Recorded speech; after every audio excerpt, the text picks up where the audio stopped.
Assalamualaikum warahmatullahi wabarakatuh. Kepada yang terhormat, Ibu Wina Sarikusumaning Tias, SIP, SEMM, selaku dosen pengampu mata kuliah Manajemen Logistik, dengan saya Mutiara Fajrina Khairunisa dengan nomor NIM 2892350065 dari Prodi Manajemen akan mempresentasikan tugas ujian akhir semester mata kuliah Manajemen Logistik.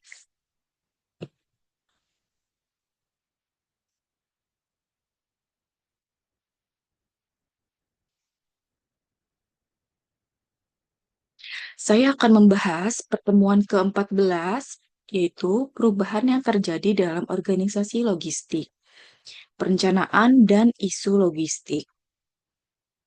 Pengertian tol laut.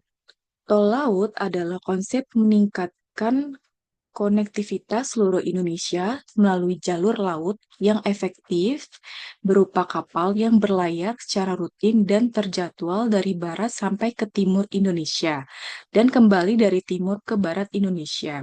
Pada awalnya, konsep tol laut adalah pendulum Nusantara, yaitu 6 pelabuhan antara lain Belawan, Batam, Tanjung Priuk, Makassar, dan Sorong, yang berperan sebagai hub dengan jalur transportasi laut.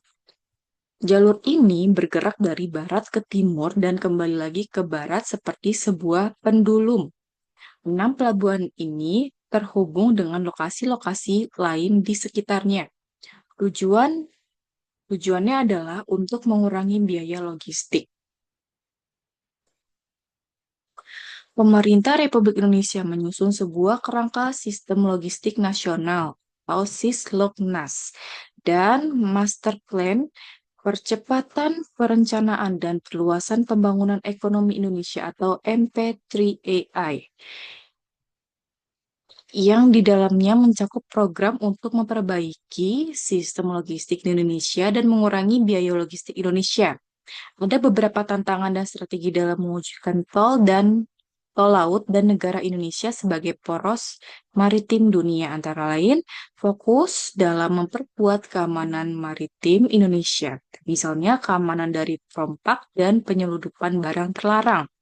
Lalu kemudian ada memperluas jangkauan diplomasi ke area Asia Timur dan Pasifik.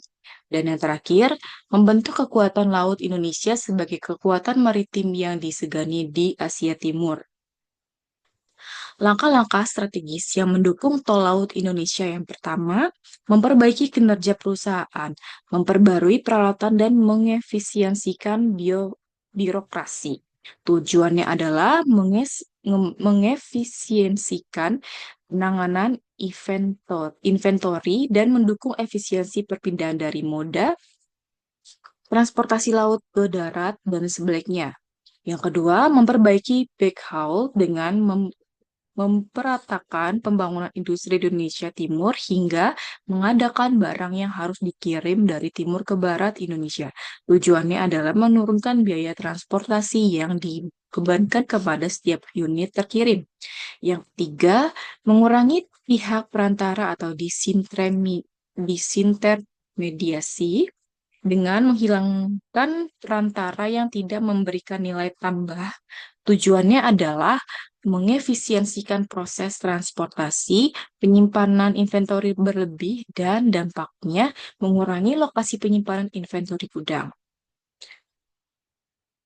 Yang keempat, ada pembangunan tol laut dan membutuhkan pembangunan infrastruktur dan transportasi, pembangunan fasilitas untuk mengadakan barang, yaitu pabrik di Indonesia Timur agar meningkatkan pengiriman barang dari timur ke barat, pembangunan infrastruktur pendukung kehidupan seperti tempat tinggal, sarana air bersih, listrik, kesehatan, pendidikan, pembangunan masyarakat lokal, bendungan, dan sebagainya.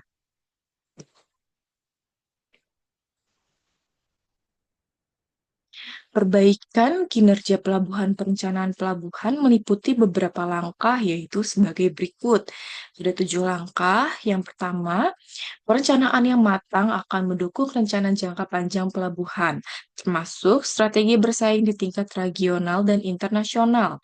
Perencanaan sering muncul karena pembagian sistem manajemen yang bersinggungan dan pengambilan yang lambat antara pihak regulator atau Kementerian Perhubungan, operator pelabuhan atau Pelindo, penyedia dana atau Kementerian Keuangan, peraturan konsesi lahan, kepentingan pemerintah pusat dan daerah, termasuk juga isu lingkungan.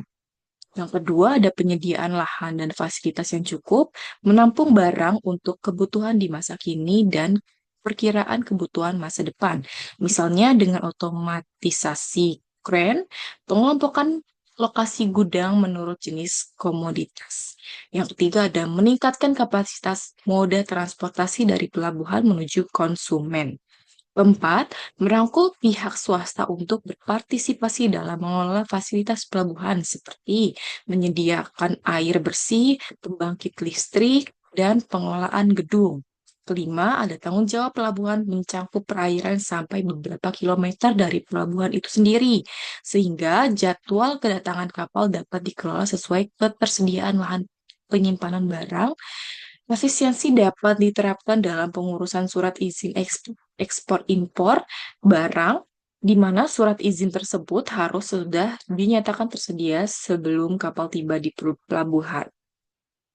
Kemudian yang keenam, ada meningkatkan efisiensi pembayaran pajak, misalnya pembayaran online ketika kapal masih dalam perjalanan, termasuk pemberitahuan jenis barang dan yang mau dikirim.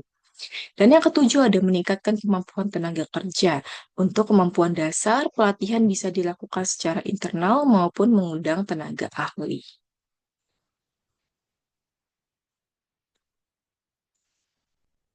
Efisiensi fasilitas. Beberapa kebijakan pemerintah dalam melakukan efisiensi terkait di bidang logistik Indonesia ada 3, antara lain. Yang pertama, pembangunan pusat logistik berikat gudang berfungsi untuk menyimpan barang sementara waktu sebelum digunakan, diproduksi atau dikonsumsi dengan mengurangi perantara, maka dibutuhkan peran gudang yang lebih efisien, namun bukan dengan menambah gudang perantara.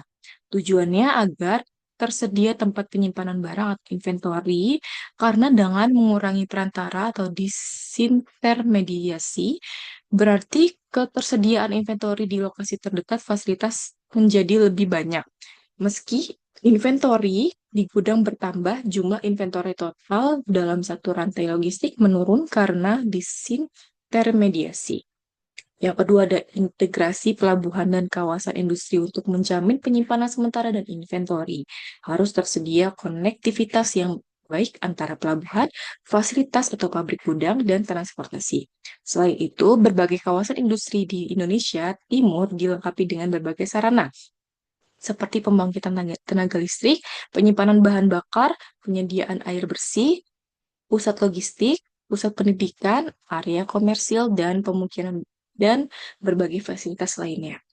Kemudian yang terakhir, ada menjadikan pelabuhan Tanjung Priok sebagai hub Asia Tenggara sebagai langkah awal akan menjadi hub bagi pelabuhan di negeri sendiri karena tidak perlu disandar di Singapura.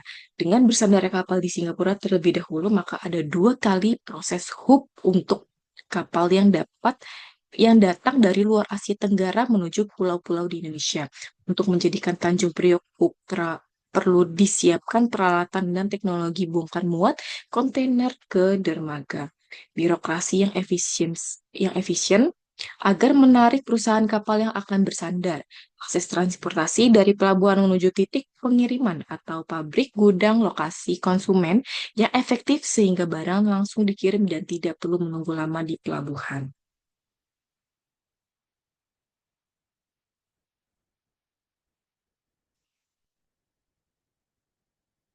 Kemudian ada efisiensi transportasi. Sektor transportasi penyumbang biaya yang cukup tebal terhadap biaya total logistik karena perlu kita Karena itu kita perlu memahami isu-isu transportasi dan peluang untuk mengefisiensikannya.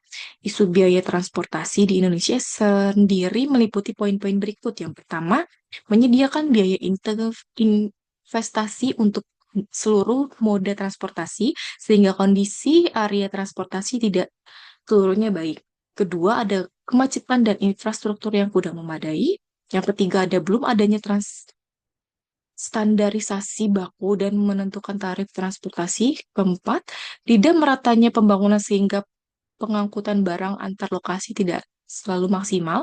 Kelima, ada kontor jalan yang tidak rata dan perilaku pengemudi yang buruk mendorong pemakaian bahan bakar berlebih. Tidak banyak pengemudi di Indonesia yang memenuhi standar pengemudi internasional. Dan yang keenam, ada perilaku premanisme selama perjalanan. Lalu ada isu biaya transportasi Indonesia disebabkan oleh yang pertama, meningkatkan biaya investasi untuk seluruh moda transportasi. Kedua, ada meningkatnya biaya operasional transportasi sebagai dampak dari kemacetan dan infrastruktur yang kurang memadai. Dan yang ketiga, ada belum adanya standarisasi baku dan dalam menentukan tarif transport.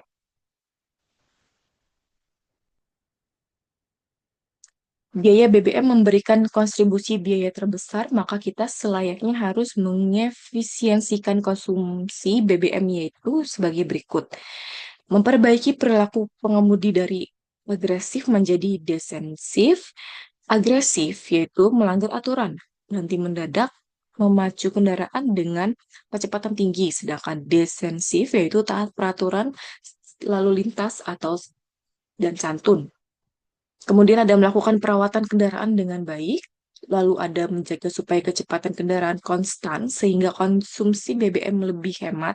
Kecepatan diusahakan konstan, mempertimbangkan rute, menjaga kecepatan kendaraan konstan, memperhatikan pengoperasian kendaraan atau apakah kontinu atau banyak stop and go, hingga atau hindari pengereman mendadak. Lalu ada menghindari muatan berlebih, kemudian ada menjaga kanan angin, dan yang terakhir menggunakan spare parts yang lebih layak atau yang masih layak. Kenaikan harga BBM akan berdampak terhadap biaya operasional sektor transportasi dan logistik. Perusahaan transportasi jalan atau trucking merupakan salah satu pelaku yang mengalami dampak langsung kenaikan BBM. Beberapa langkah yang dapat ditempuh Indonesia karena kenaikan harga BBM adalah sebagai berikut.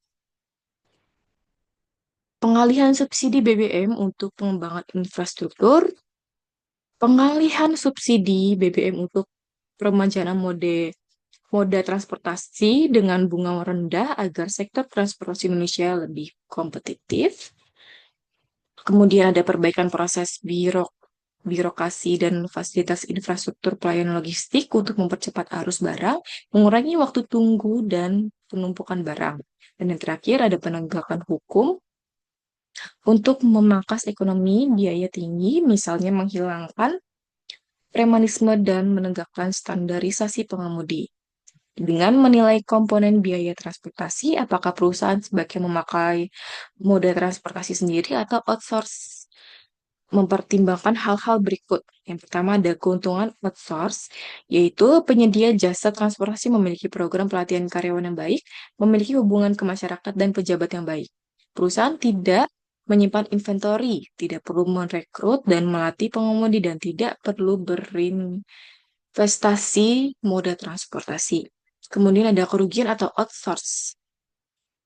Kemudian ada kerugian outsource, yaitu jam kerja tidak fleksibel dengan kebutuhan perusahaan karena diatur oleh perusahaan penyedia barang jasa transportasi. Akibatnya, pengiriman mendesak tetap bergantung pada kinerja perusahaan outsource. Beberapa tindakan antisipasi dan proteksi terhadap resiko transportasi. Yang pertama ada penggunaan GPS atau Global Positioning System pada truk dan mobil untuk mendeteksi perilaku pengemudi terhadap cara mengemudi pengemudi, memilih rute yang benar dan harus dilalui oleh pengemudi. Dan yang kedua ada asuransi untuk mengemudi dan penumpang resiko terhadap kecelakaan dan meninggal. Untuk barang-barang yang dikirim terhadap kerusakan, kehilangan untuk proteksi dari kondisi sekitar seperti demonstrasi, sabotase, bencana alam, dan konflik bersenjata. Kemudian ada pelayanan dan solusi jasa logistik. Yang pertama, pengiriman domestik yaitu pengiriman dari negeri dengan pelayanan sebagai berikut. Yang pertama, pengiriman untuk ketibaan di hari yang sama dengan pengiriman. Yang kedua, ada pengiriman pada malam hari untuk ketibaan keesokan hari. Kemudian ada pengiriman hari libur atau hari raya. Yang kedua ada pengiriman internasional, yaitu paket dokumen barang antar diantara ke diantar ke seluruh negara. Pengiriman disesuaikan dengan jadwal penerbangan pesawat komersial, rute internasional, sehingga pengiriman terjamin dan fleksibel. Pengiriman wajib memberikan informasi lengkap dan benar kepada perusahaan jasa logistik mengenai isi kiriman, termasuk jenis, ukuran, dan beratnya. Apabila kiriman barang dibuka oleh perusahaan pengirim dan ternyata isinya tidak sesuai, maka perusahaan berhak menolak untuk mengirim barang tersebut dan melaporkannya kepada pihak berwajib.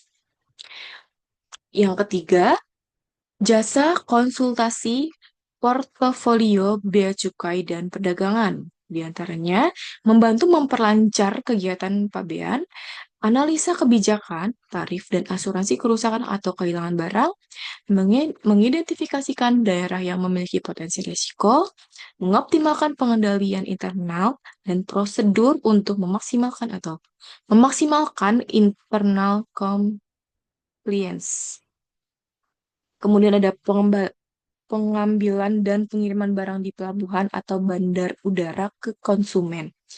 Berpartisipasi di kegiatan kepabean pemerintah, memberikan layanan klaim asuransi yang baik dan cepat, pelayanan dan bahasa lokal dan nilai tukar mata uang lokal yang kompetitif, jasa penyewaan kontainer, memastikan volume terisi maksimum sehingga biaya satuan produk turun, memastikan kualitas kontainer yang baik atau tidak berlubang diuji dengan palu khusus.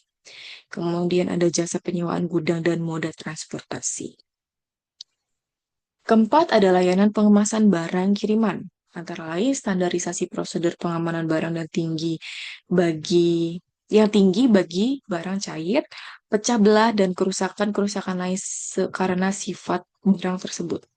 Kemudian ada memberikan berbagai layanan untuk desain pengemasan, menyiapkan dan mengatur ulang tata letak produk untuk meningkatkan utilitas kubikal, dan ada standar keamanan penyimpanan barang termasuk barang yang butuh penanganan dan kemasan khusus barang-barang berbahaya. Kemudian yang kelima ada merge in transit. Kondisi menyatukan berbagai macam barang dari beberapa pemasok atau beberapa gudang, beberapa pusat produksi, dan lainnya. Lalu digabungkan menurut kebutuhan tiap konsumen. Barang-barang disimpan sementara sebelum dikirim ke konsumen pada lokasi yang berbeda. Strategi ini mirip dengan cost docking, namun dilakukan proses penyimpanan untuk sekian waktu. Dalam skala global, barang-barang diterima dari berbagai lokasi pemasok di beberapa negara, kemudian dikirim ke berbagai negara pula. Keenam, ada kontak manufaktur, yaitu kerjasama antar jasa logistik dan perusahaan manufaktur untuk menekan biaya kirim perusahaan manufaktur, namun dengan tetap menyediakan layanan yang baik. Contohnya, diantaranya pengirim barang mentah yang didatangkan ke negara tertentu khususnya hanya untuk diproduksi. Setelah menjadi barang jadi, dikirim lagi ke pelabuhan untuk diekspor. Lalu ada desain fasilitas dan sistem penyewaan yang efisien. Dan yang terakhir, pengendalian mutu dan status barang secara real time. Data bisa dipantau dari perusahaan manufaktur sendiri. Yang ketujuh dari return, reverse logistik, yaitu mengatur perencanaan dan pelayanan pengembalian barang dari konsumen kepada produsen untuk kebutuhan perbaikan, penggantian barang atau komponennya, atau daur ulang. Layanan ini mencakup sistem transportasi dan pelayanan keluhan pelanggan. Kedelapan ada visibilitas pengiriman. Dengan teknologi informasi, pelanggan dapat mengecek sendiri status dan lokasi terkini barang yang dikirimnya. Dan yang kesembilan ada pedoman dan syarat umum pengiriman barang. Ada beberapa, yaitu menggunakan bukti tanda terima pengiriman barang sebagai perjanjian yang sah dan mengikat antara pengirim dan penyedia jasa logistik. Kemudian ada pengirim wajib memberikan informasi yang lengkap dan benar kepada penyedia jasa logistik mengenai identitas diri, penerima, jenis, dan jumlah barang yang dikirim. Kemudian ada pengirim dilarang mengirim barang-barang berbahaya dan terlarang sesuai peraturan di setiap negara. Lalu ada penyedia jasa logistik berhak melakukan pembulatan ke atas terhadap volume dan berat barang kiriman. Lalu ada penyedia jasa logistik berhak menentukan sendiri mode transportasi yang digunakan, bisa berupa milik sendiri atau hasil kerjasama dengan penyedia angkutan transportasi lain. Kemudian ada semua resiko kerusakan barang, kerusakan kemasan, dan kehilangan dinyatakan nilai dalam asuransi. Beberapa saran untuk pendukung kelancaran logistik antara lain jujur dalam pembelian menghindari penyuapan. Kemudian ada kerjasama yang baik dan saling menumbuhkan kepercayaan. Kemudian ada mengetahui detail barang yang akan dikirim, termasuk peraturan, izin, dan pengemasannya. Dan yang terakhir, memberikan layanan yang santun. Baik, sekian presentasi dari saya mengenai pertemuan ke-14 tentang perencanaan dan isu logistik. Kurang lebihnya saya mohon maaf. Wassalamualaikum warahmatullahi wabarakatuh.